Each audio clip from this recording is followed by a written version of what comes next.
Machiegni nyaka Ramogi yudwe mbui mag oganda duto Ramogi TV namba marote machua kenaria dek auchiel nono bede parni kaka pile wantiere koda chenro mar nyadhiwa kaka wuono wabiro rango mwandu molos kod bao mabende dongere deno ni furniture molosi e rang'iny mamalo. Machiegni nyinga Simfrozo Kinda, jaloko marwa en Wilson Ochuka.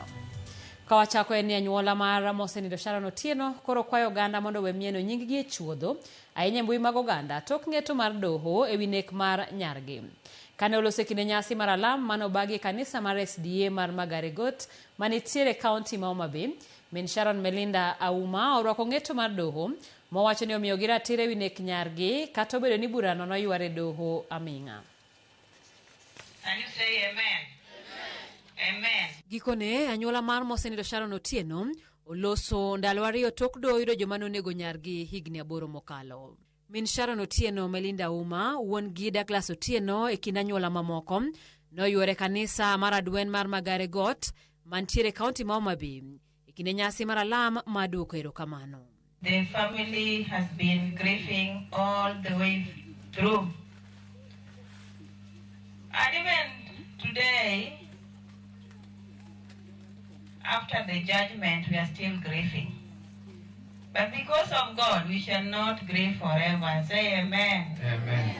There is always life after what? Life after death. Olose kinde nyasi no min Sharon Melinda orwako ng'eto mar doho kolero ni chunye koro ni kod kwe. The court had its own proceedings. Whatever the judgment that was there on the 23rd, that is what court saw. But according to me, there is nothing I can say because I've mourned my daughter enough. I want her to rest in peace. Actually, she has found justice.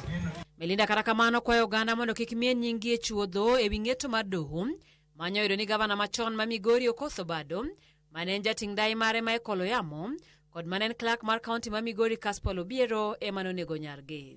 There is a lot of bullying in social media as if I'm not a mother, as if those bullying even the family are not parents, as if Sharon was not somebody's daughter, as if Sharon did not deserve her dignity. Kamano bende omedo ni kata obedo ni en bura manyo yware aming'e doho, chunygi osekwe kendo ging'wono ne jonek mag Sharon.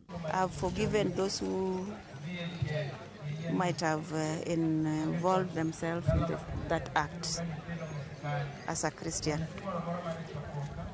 So it is well with us all. It's only prayers. I'm strong in Jesus Christ. Yes, I'm very strong in Jesus Christ.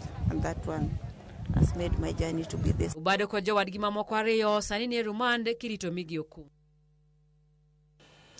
Jatend piny William Ruto mako amen kod jogo mapingo chenro mag sirikal moriwo kumba